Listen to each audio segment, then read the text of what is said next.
Assalamualaikum warahmatullahi wabarakatuh.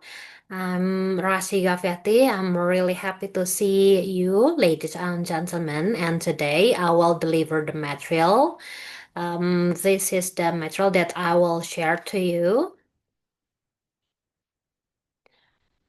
This is entitled A Decade of Research on Speaking for Academic Purposes in 2015 to 2025, Methodological Patterns, Pedagogical Tools, and Emerging Directions.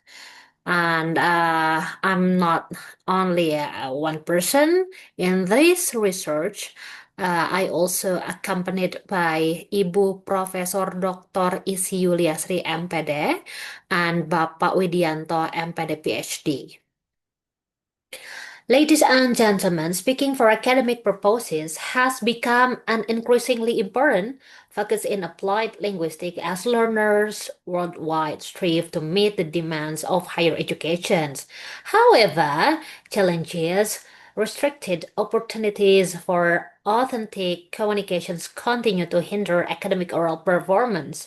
This study systematically reviews 52 peer-reviewed articles published between 2015 and 2025 to implement strategies in SAP instructions, guided by the PRISMA framework.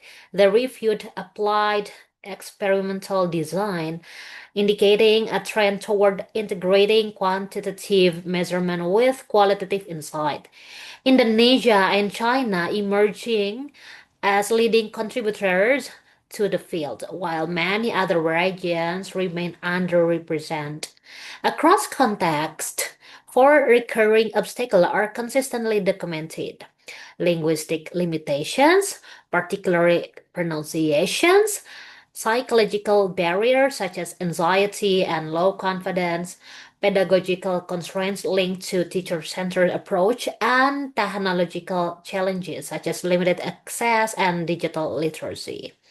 The first strategies have been implemented, ranging from AI-driven feedback and automatic speech recognition to multimodal practices such as dubbing, audiovisual translations, and virtual reality. These approaches enhance learners' fluency, accuracy, and motivations, especially when combined with learner-centered pedagogy that promotes autonomy and collaborations. The review concludes that future research should address long-term sustainability, broaden coverage across populations and contexts, and integrate theoretical perspectives such as communicative competence and multiliteracies. These directions will support the development of more inclusive, coherent, and innovative models of speaking instructions. Let's move to introductions. Speaking for academic purposes has increasingly attracted scholarly attention over past decades, reflecting its vital role in enabling learners to participate in higher educations. And this is talking about how to be successful. International students often face challenges with pronunciations, fluency, grammar, vocabulary, and writing accuracy, which are further compounded by speaking anxiety. And the thesis has been stated by Karakus in 2025. These challenges are not only linguistic but also psychological, shaped by institutional expectations and classroom dynamic. For instance, research in Saudi Arabia revealed unrealistic teacher expectations and excessive pressure can generate fears of mistakes and low confidence, while balancing expectations with constructive feedback improve pronunciation, grammar, and fluency. It is already stated by Al-Majli and Saud in 2025. This indicates that the barriers of speaking for academic purposes are multifaceted and demand both pedagogical and psychological attention. Ladies and gentlemen, over the years, diverse strategies has been tested to strengthen learners' oral competence. Conversations analysis, transcription symbols have been shown to enhance learner awareness of stress and intonations, boosting both pronunciations and confidence in spoken communication. This is stated by Dan Kanjanakpan and Sinwong Sutat in 2025 and also stated by Mukti et al. In 2025.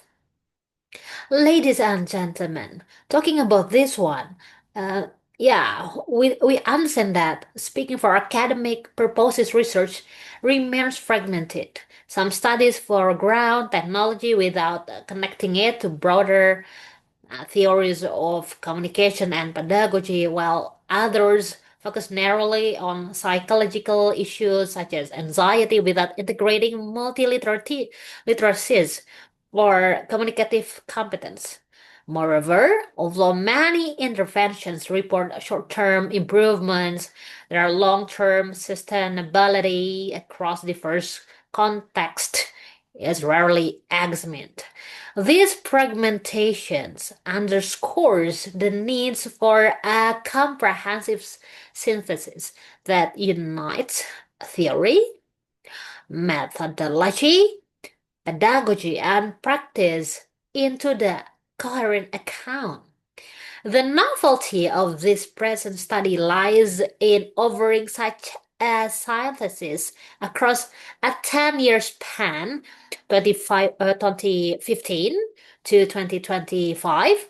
Unlike previous reviews that focus on specific intervention, isolated populations, or particular tools, this study maps research comprehensively across methodological patterns, learner populations, pedagogical interventions, recurring challenges, and the evolutions of emphasis.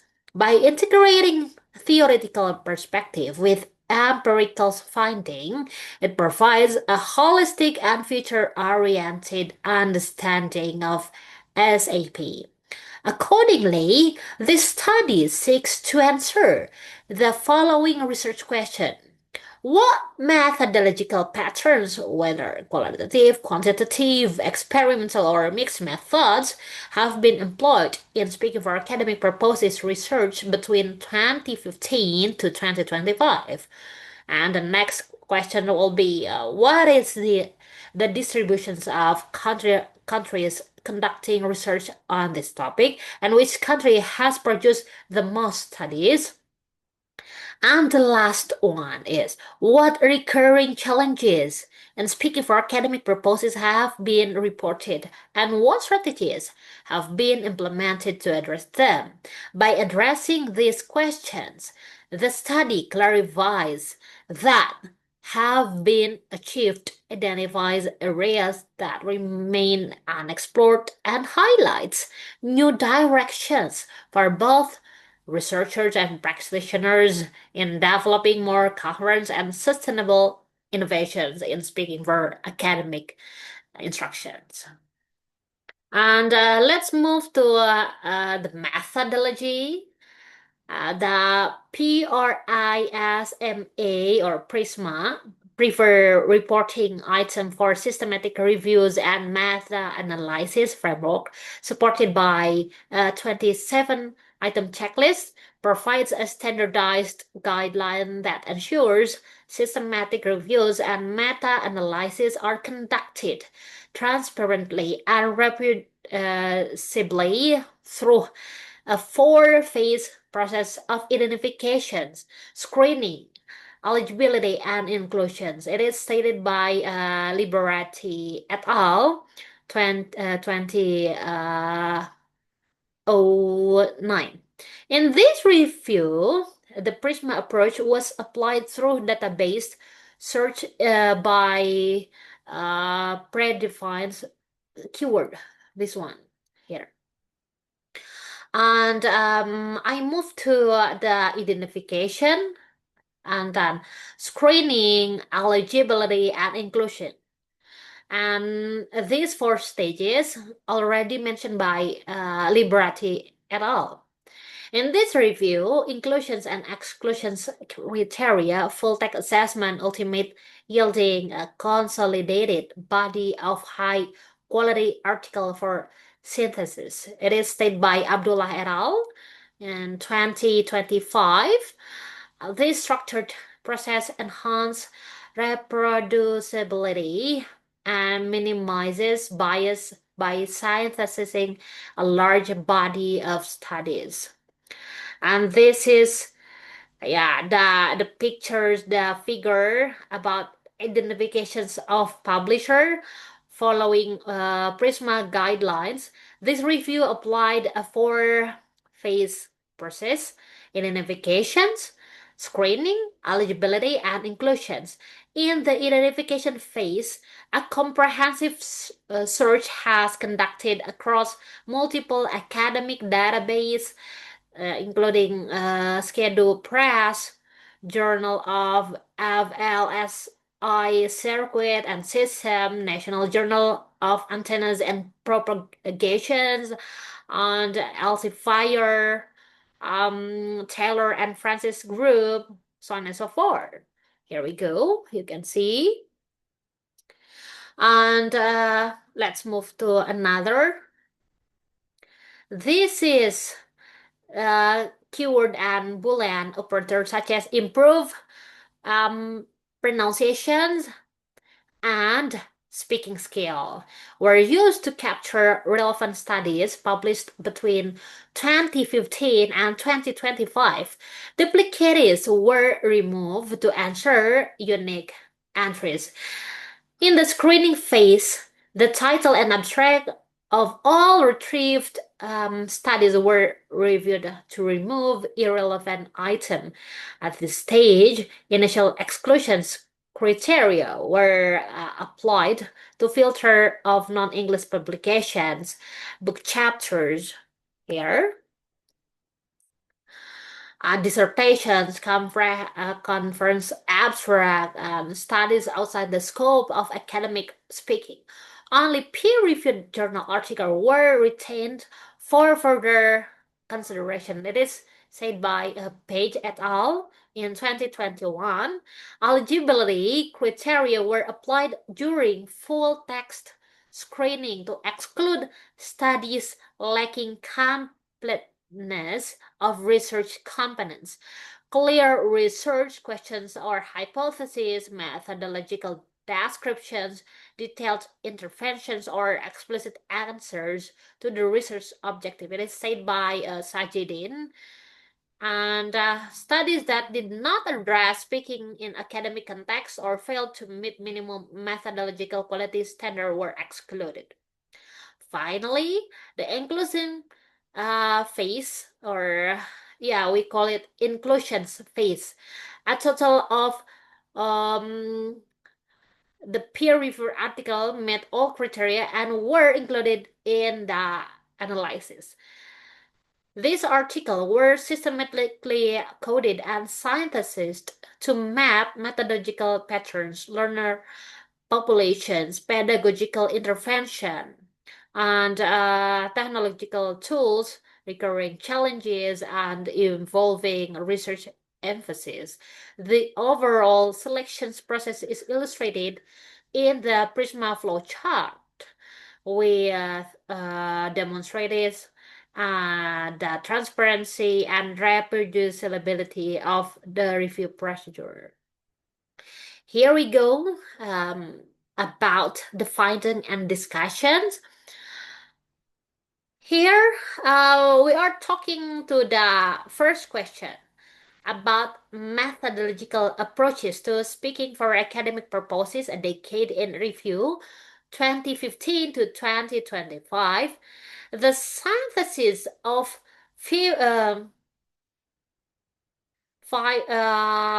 of 52 studies on methodological approaches to speaking for academic purposes demonstrate a diverse methodological orientations. Yet one marked by a consistent preference for mixed method and quasi-experimental design.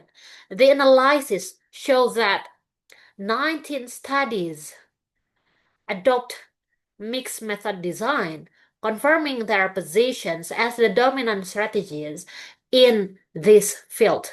These studies appeared in several configurations: explanatory sequential design, connected statistical results with qualitative interpretations, convergence and design-based model, combine experimental data with reflective accounts, and action research cycles classroom.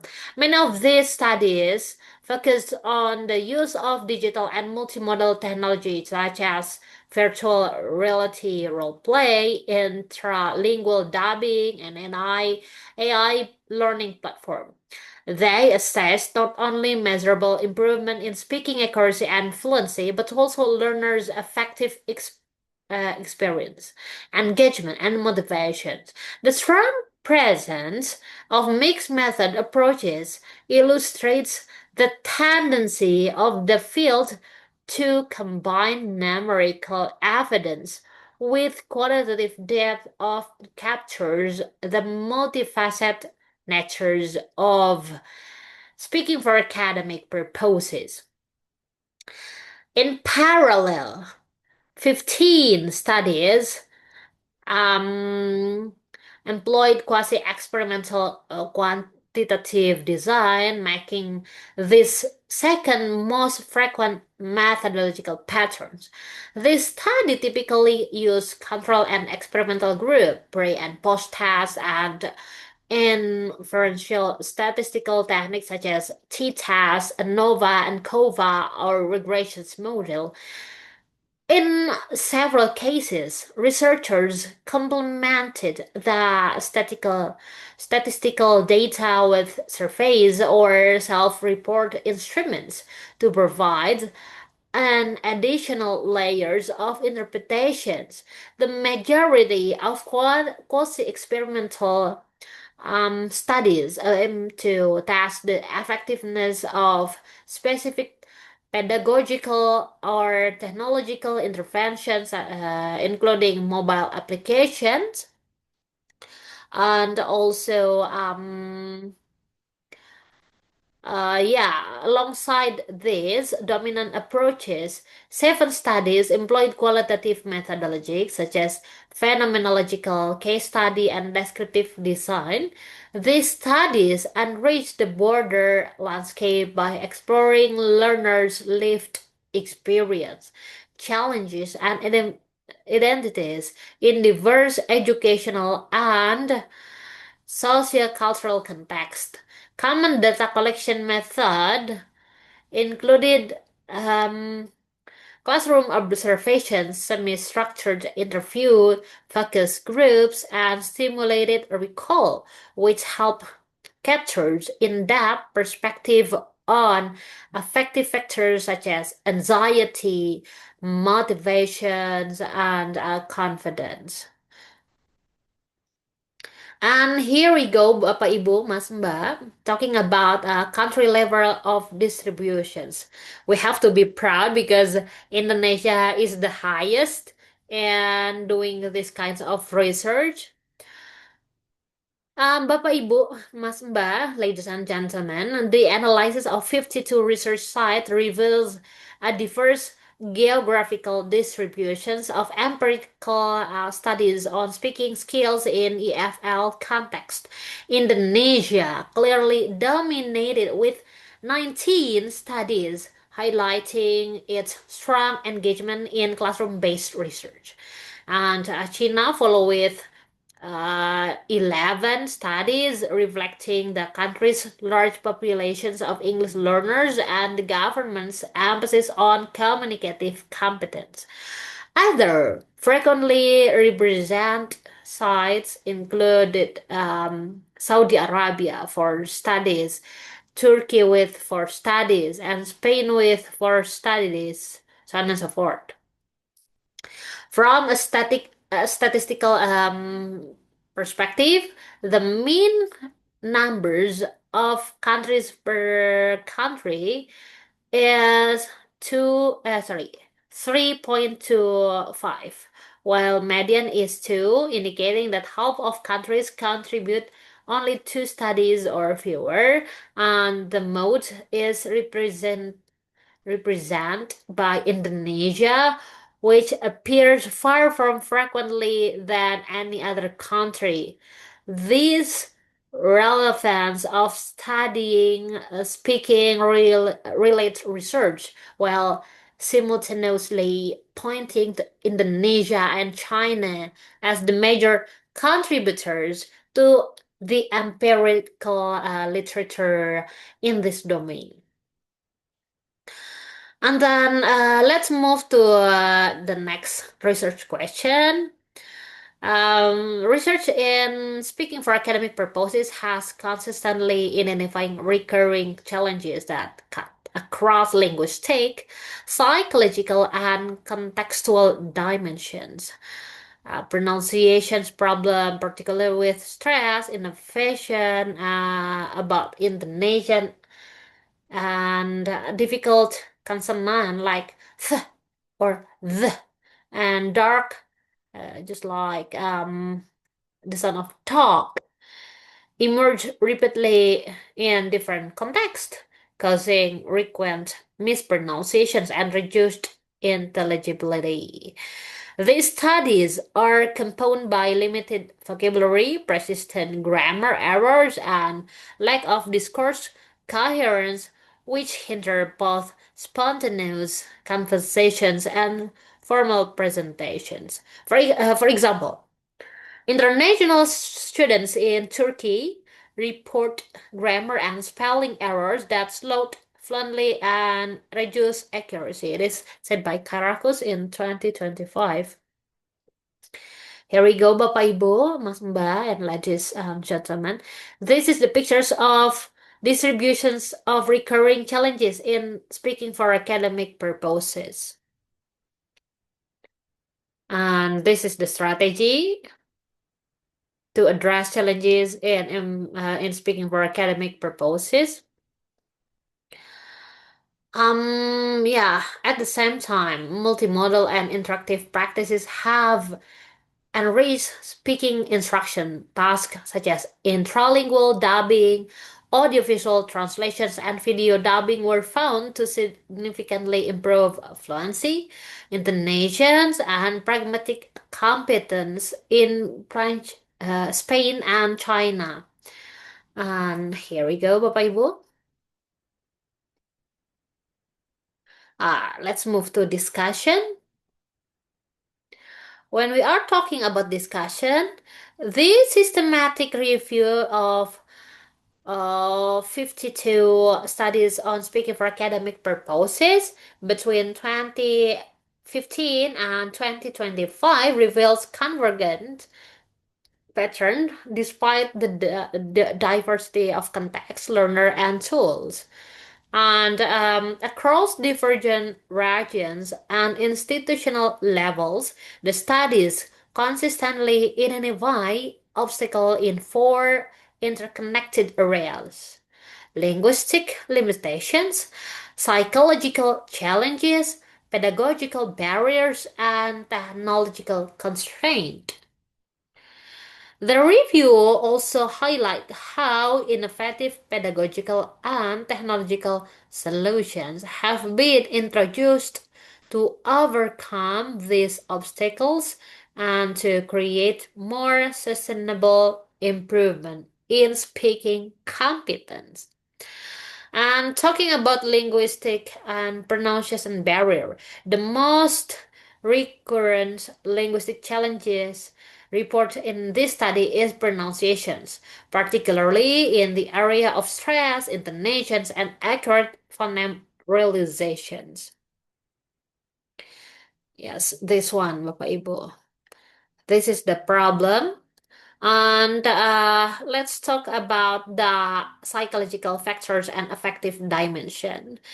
A second major theme is the psychological dimensions of speaking, particularly anxiety, fear of mistakes, and lack of confidence. Indonesian EFL learners frequently reported that their speaking anxiety combined with limited vocabulary and grammar reduced fluency and hindered classroom participations. And the other is talking about solutions to psychological obstacles varied widely, but were often centered on creating supportive, motivating, and engaging environment. And for pedagogical practices, pedagogical traditions root in grammar studies, grammar translations, and teacher-centered approach continue to constrain speaking development. Study from Indonesia, Iraq, Myanmar, and Bangladesh highlight how such approaches limit communicative interactions, reduce learners' autonomy, and perpetuate reliance on relay. And here, technological tools and digital innovations. One of the most prominent findings from the review is the central roles of digital and AI-based technologies in reshaping speaking instructions. Mobile applications such as Fluency in English, For Skills Web, and Oral apps consistently improve fluency, vocabulary, and learner confidence. Asynchronous tool like Flip video discussions expanded speaking opportunities for Turkish high school learner, for example, reducing anxiety while promoting their feedback. This cited by Kaya and Ersan Lee in 2025. Digital storytelling through tunes static tunes static create engaging collaborative environment for rural Malaysian studies. Here is the conclusions, ladies and gentlemen.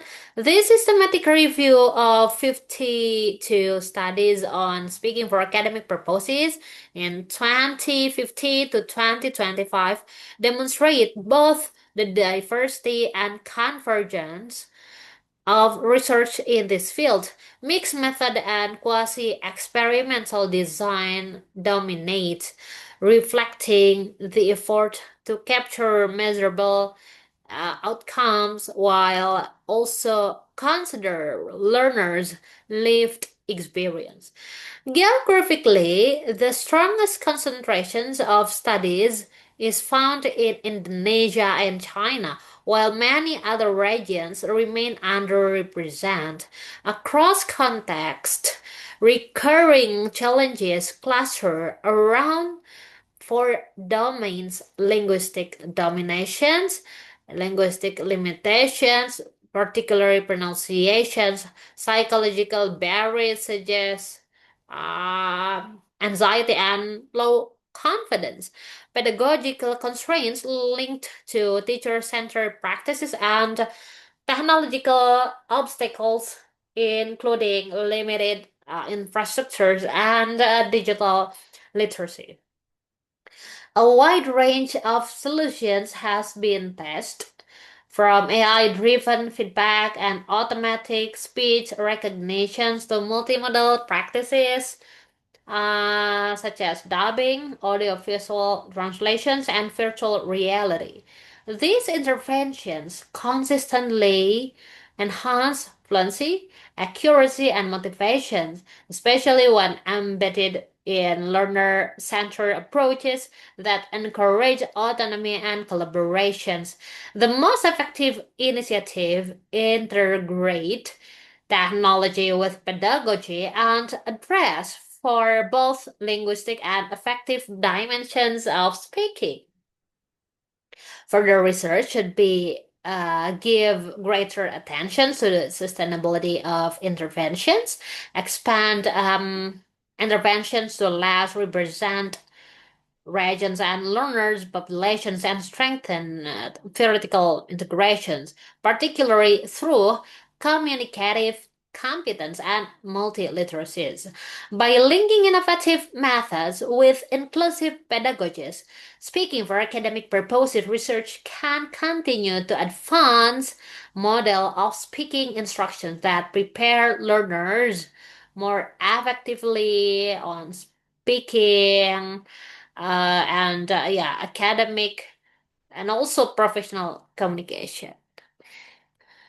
So, ladies and gentlemen, this is the end of our presentations.